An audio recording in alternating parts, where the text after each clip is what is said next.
walienda material kweli. Fundi kaiba material. Wala hao wanaenda kwa sababu kuchukua material washone nguo wanapata material hizi. Sasa kama na ndugu kwenye gari wanaamua kufanya nini? Kuchukua. Sasa wakichukua material wanashona.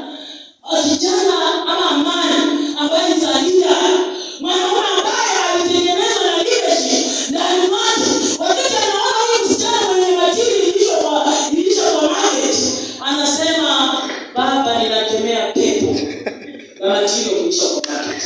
Katika jina haleluya. Amen. Sasa kama tayari yoni kwa sababu alikemea, anangoja Yesu afanye nini? Awasikie. Lakini wale ambao ni viongozi waliokuwa confused.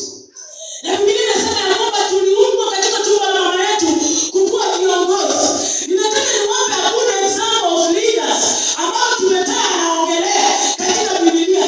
Kuna kiongozi ambaye alikuwa anaitwa Musa. Moses. Unajua kiongozi alikuwa anaitwa Moses. Moses. Kama kuna jina linaitwa Moses, chunga sana. Ni uongozi wana wa Israeli. Uzuri hapa tupande na Moses, ndio. Sijawahi sikia hapa Moses.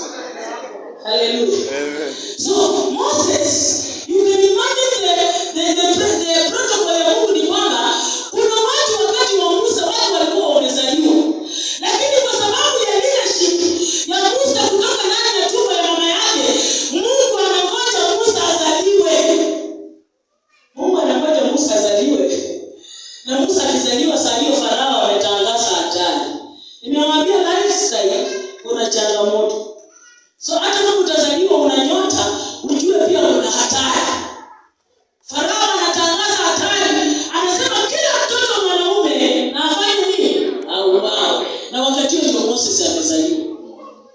So hata kuna wakati wewe unaweza kuwa umefika kufikiria mambo yako na shetani anakuja. Haimaanishi imefika mwisho. Si ndio? Kuna wasichana ambao hawana ndoa.